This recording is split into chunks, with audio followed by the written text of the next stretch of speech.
Morning, my name is Chris Gist. For those who don't know me, I know most of you. In fact, I'm excited to see a lot of old, long-time friends out here. I don't get to come to first service because I'm teaching. Anyway, I'm on the pastoral team here at REC, and I focus mainly on congregational care and teaching.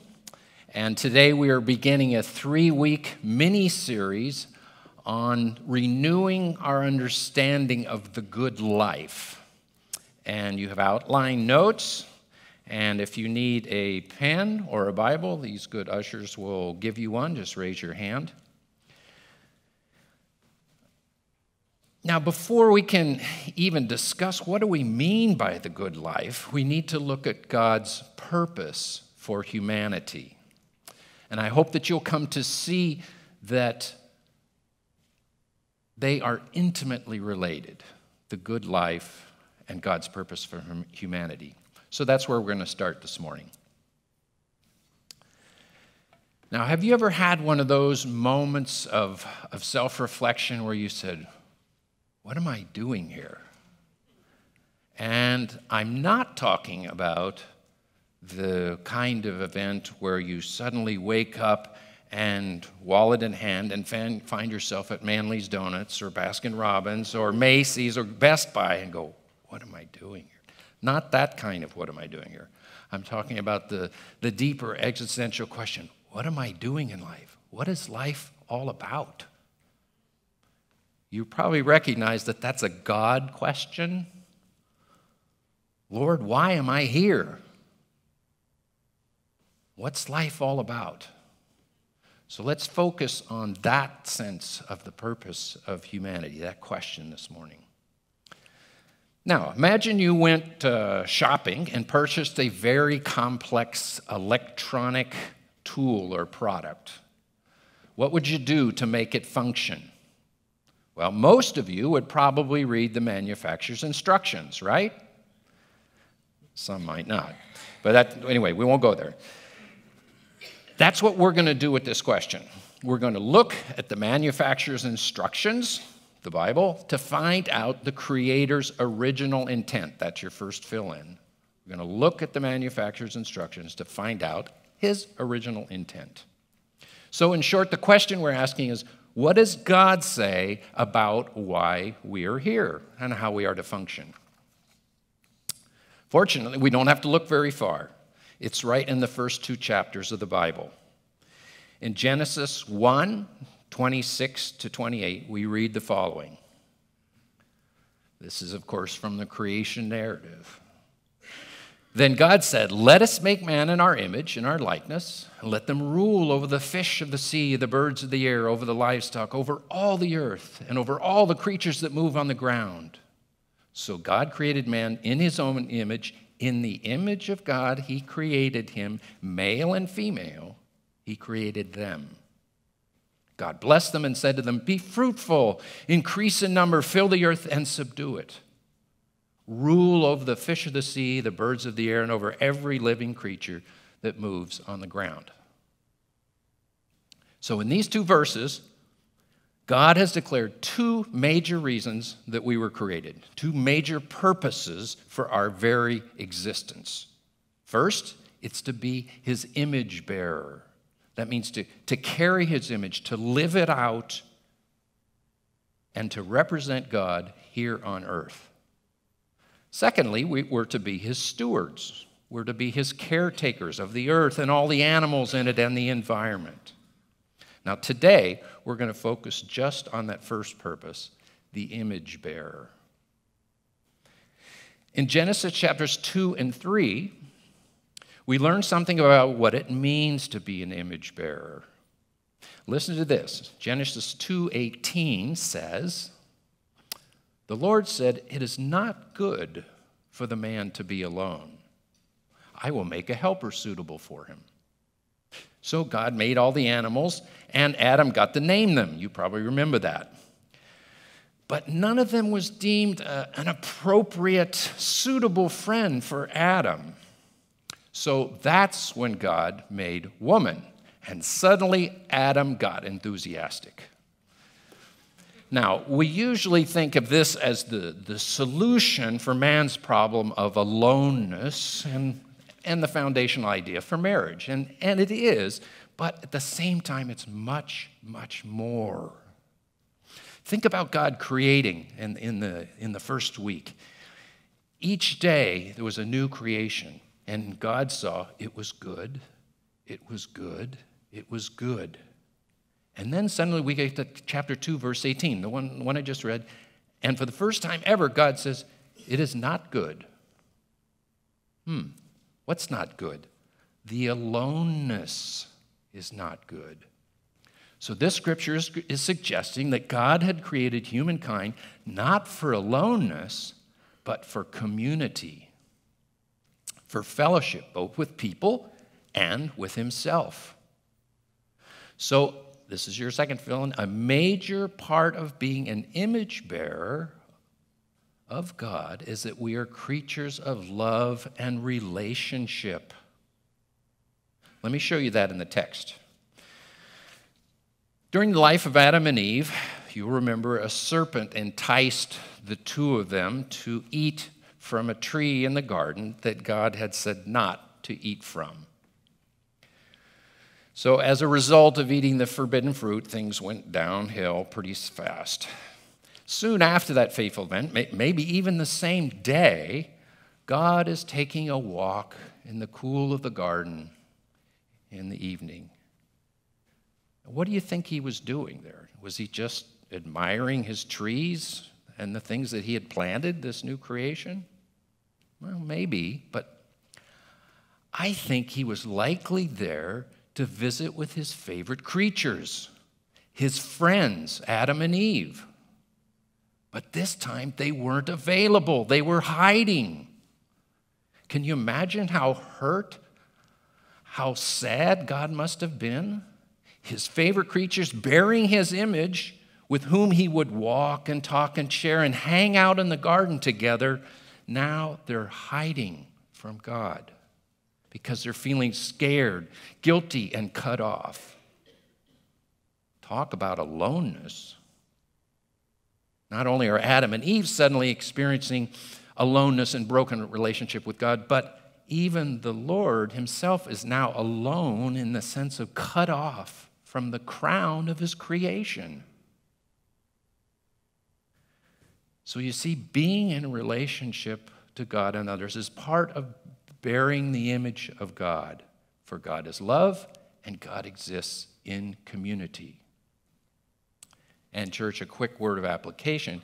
If you are hiding in the bushes from God, you're hiding the image he wants you to bear. Both you and the Lord are hurting and suffering from that loss of fellowship with one another. Well, let's jump forward to the New Testament. What did Jesus have to say about this big question, the one of purpose and intent for humanity? In Matthew 22, verse 35, we have a story of a Pharisee, a law expert, who asked Jesus a loaded question. Teacher, what's the greatest commandment in the law? He was asking, what's most important? Why are we here? What's the minimum of what I need to do to be okay with God? You may know Jesus' famous answer. Love the Lord your God with all your heart and soul and mind. This is the first and greatest commandment. And love your neighbor as yourself. So I was curious about that word that Jesus uses for love there, so I looked that up. And in the Greek, what do you know? It's agape in both of these two commandments. Now, agape is just one of the 4 words for love in the Greek language. So the point is, Jesus is talking about some very specific kind of love. It's not warm or fuzzy feelings toward God. It's certainly not romantic. And it's not simply brotherly togetherness. But in fact, by using agape, Jesus is talking about loving God and others with concern, attitude, and behavior that puts the other person first. In other words, this is fill in C, when Jesus says loving God and loving others is our primary duty, it's our first call, our greatest step of obedience, Jesus is confirming what we already saw in the first chapters of Genesis. Living a love-driven and virtuous relationship with God and other people, it's not just our first call. It's God's original intention and purpose for humanity as his image bearers.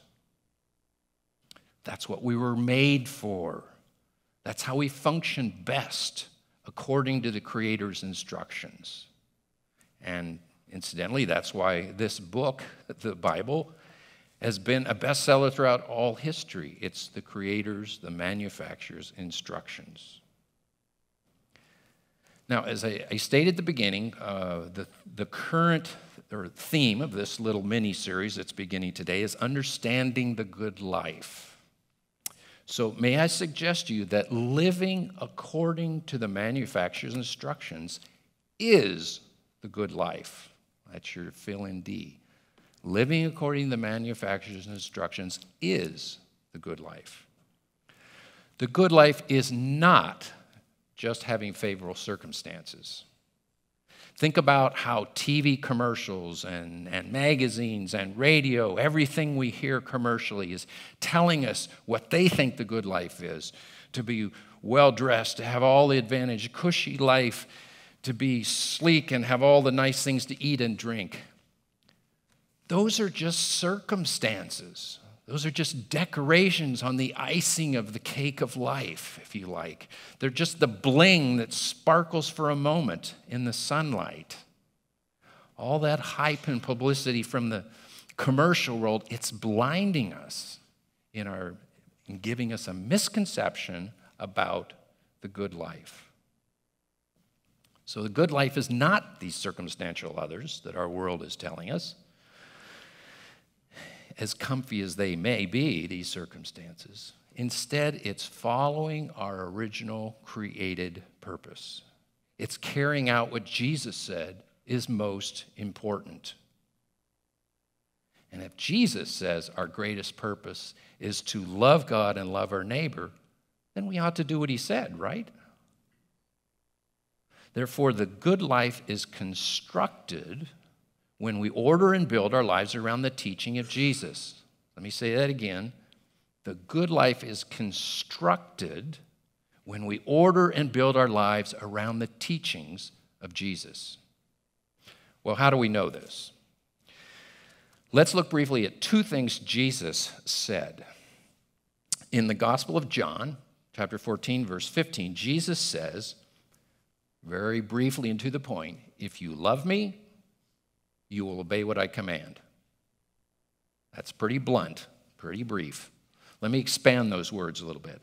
I think Jesus is saying, if you want to love God like I told you to do in the greatest commandment, then you're going to have to demonstrate that by following through on other things that I've taught. Is that a fair translation? Expansion? If you want to love God like I told you to do in the greatest commandment, you're going to have to demonstrate that by following through on other things that I have taught. Besides that verse in John, Jesus also makes the same point in a great story illustration. At the end of the Sermon on the Mount, in Matthew chapter 7, he tells his listeners that those who hear him and obey, they are wise. They are like a wise home builder who attaches his house to a rock foundation that can withstand a flash flood. But the person who hears him, or in our modern day, I would say the person who reads the Bible, hears the commands, goes to church, but doesn't carry them out, what does he say about this person? This person is just like a fool who ignored the reality of where he was building and foolishly built on sand in a dry creek bed. His house got undermined and destroyed when the flash flood came through because it wasn't attached to anything permanent. Now, that word that Jesus uses, a fool, I looked that up to see how strong the emphasis Jesus was trying to say in his language there.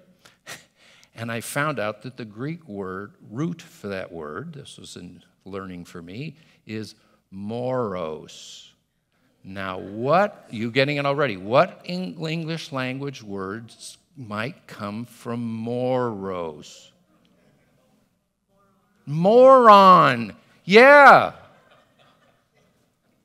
Jesus is saying the person who hears his teachings and doesn't put them into practice is acting like a moron. I mean, that's the modern word. You know, honestly, sometimes I do things that are not too smart and maybe downright stupid, but it feels like a slap in the face when I think of my Savior suggesting that I'm acting like a moron if I hear things that he does and I don't do them. Do you think maybe we ought to pay attention to what Jesus is saying? Let me tie these ideas together into a concise thought. The good life that God intends for us from the beginning will manifest itself in our relationship of love to him and to others. Jesus confirmed that, right? Jesus also says we love him by putting his words into practice. So putting this all together, I would say the good and virtuous life is one where a person orders his or her life and actions around the teachings of Jesus. That's fill in E. The good and virtuous life is where a person orders his or her life and actions around the teachings of Jesus. Now, let me make that personal and active by rephrasing this in the first person, and so we can all apply it to ourselves. In fact, I'm going to have you repeat after me. We're going to learn the phrase. So I'm going to repeat say a little bit of the phrase, and we're going to do it at a time, and then you repeat.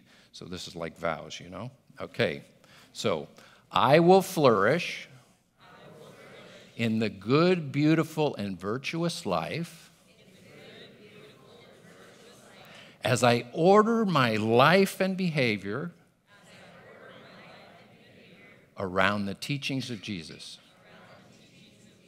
Great. Now let's just read it once, the whole sentence through all together. 1, 2, 3.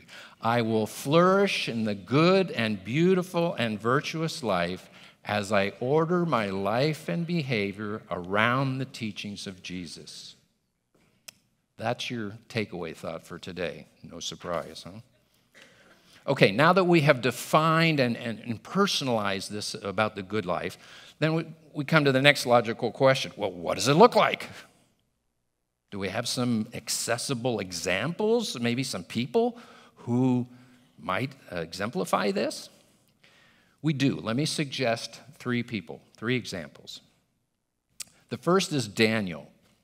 He was an Old Testament leader who lived as a Jew in exile in Babylonia during Israel's captivity there around 600 BC. There's a short Old Testament book called Daniel that gives a lot of details about his life. Now, he started off as a young man, as an apprentice, to become a wise man. Now, in the beginning of his apprenticeship, he decided not to eat the luxurious royal dormitory food that they were feeding him, but to eat vegetables instead, to honor God. Then, as he matured in royal service, he told the truth every time he was summoned and confronted on issues. When he got his own house later in life with a window out looking on the city, he prayed there 3 times a day, visible to everyone, even at his life's peril, as we find out in the story. And he also inspired his 3 closest friends to speak so boldly in front of the king, Nebuchadnezzar, that they were thrown into a fiery furnace. So Daniel displayed courage, integrity, loyalty, character. He was faithful to God and respectful to others.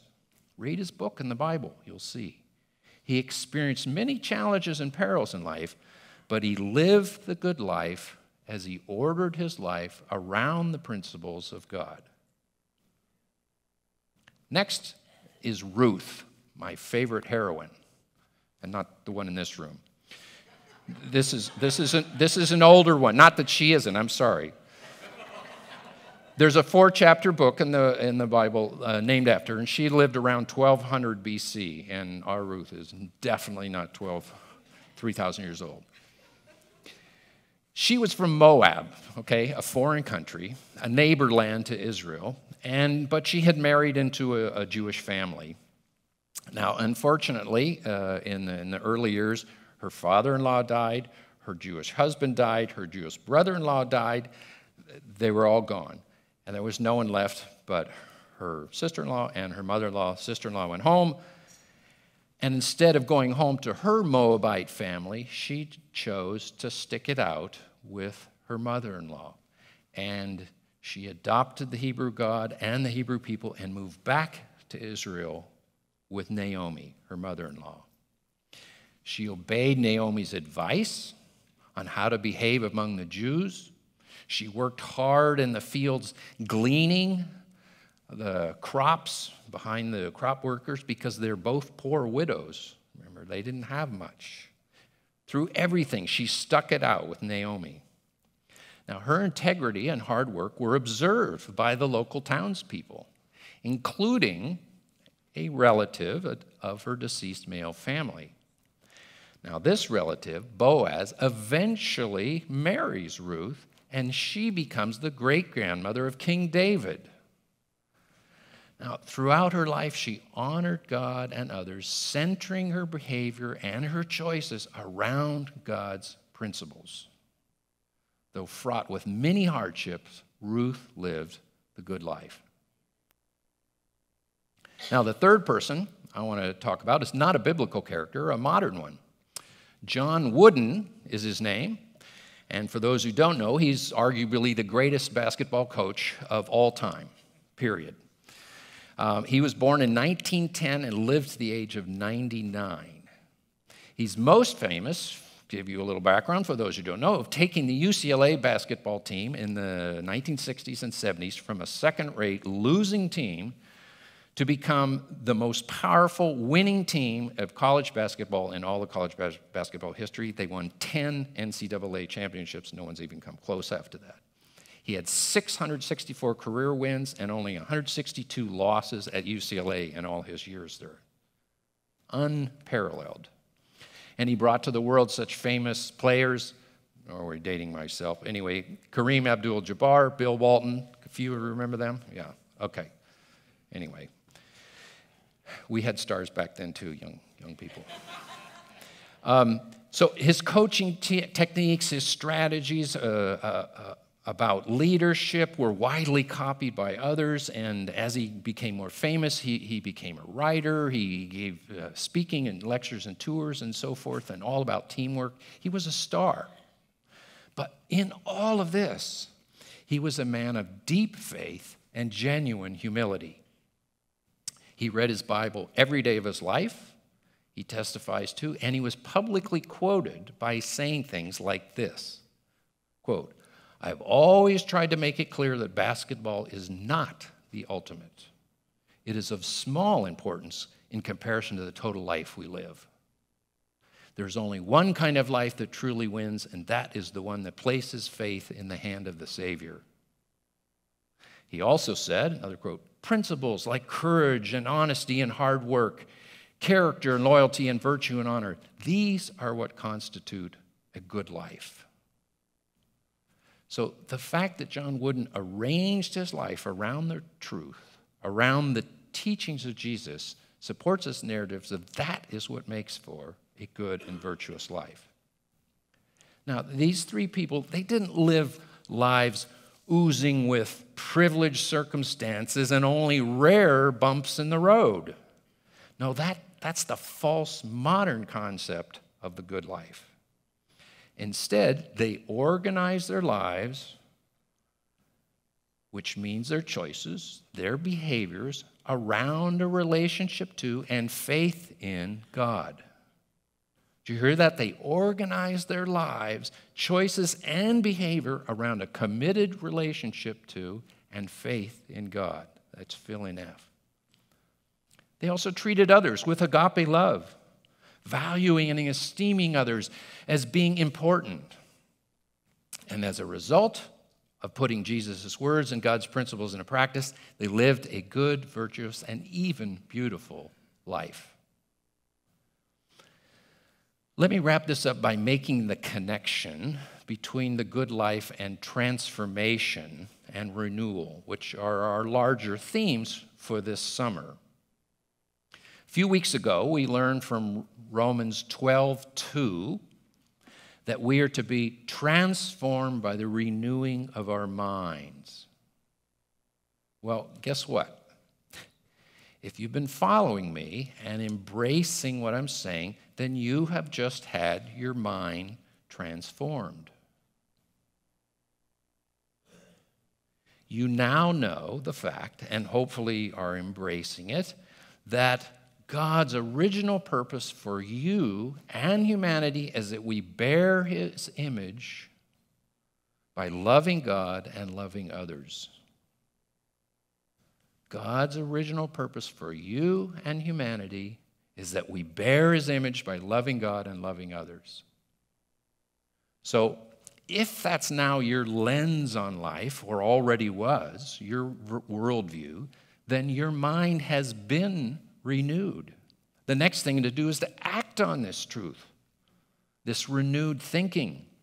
And you can act on it because you can choose to order your life around the teachings of Jesus, as did Daniel and Ruth and John Wooden. You can read Jesus' words and choose to behave as He taught, minute by minute, day by day. We can read the Sermon on the Mount or Jesus' teachings in the gospel. And we can begin putting them into practice. Of course, we can't transform ourselves simply by desiring it or saying it. I can't transform myself into a muscular body builder or a talented musician just by wanting it. But let me tell you what I can do. I can drive my car and take this soft body over to CalFit, my gym, and exercise. I can take music lessons and practice. I have that choice and power. These are steps of effort, not works. So they're steps where we can take control over our life, choices for our behavior. And one of those choices is ordering our lives around the teachings of Jesus and then putting them into practice. So do you see what Paul was saying in Romans 12? Have your mind renewed by truthful thoughts and then put them into action, then you will be transformed. That's the last fill-in. Have your mind renewed by truthful thoughts, put them into action, and you will be transformed. So here's the renewing thought one more time. Loving God first and neighbor second is the image-bearing purpose of humanity. Loving God first and neighbor second is the image-bearing purpose of humanity. Now that you have that renewed vision, act on it. Order your lives around Jesus' teaching to love God with all your heart and soul and your neighbor as yourself. This will lead to your transformation. This will lead to living the good life. I will flourish in the good, beautiful, and virtuous life as I order my life and behavior around the teachings of Jesus.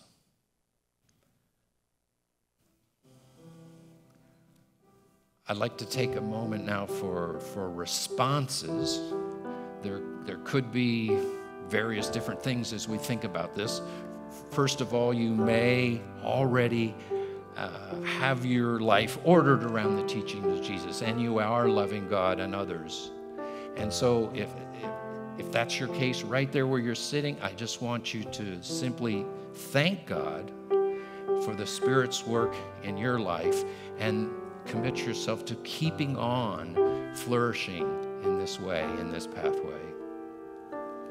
Now, for some of you, secondly, perhaps, this might be a new idea for your life, a renewing idea. Your heart might be telling you that you've been chasing the world's idea of the good life, not God's idea. Now, if that's you, I want you to, and you want to change your focus and be renewed, then in a few moments, I'm going to invite you to come forward and do some business with the Lord up here. As you turn your old ways in and embrace this new ordering of your life around the teachings of Jesus, I'd invite you to take a flower here as a reminder of how you can flourish in this new life as you do that. We'll wait until we're through. Now there's a third group, which may include others. You've long been committed in your life to God, loving God first and neighbor second. It's nothing new to you. But maybe in recent times, you've been drifting, losing focus on your primary purpose in life, as we've talked about it. You'd like to say yes to God again, to reaffirm that your life is built around the teachings of Jesus, and you do want to flourish again.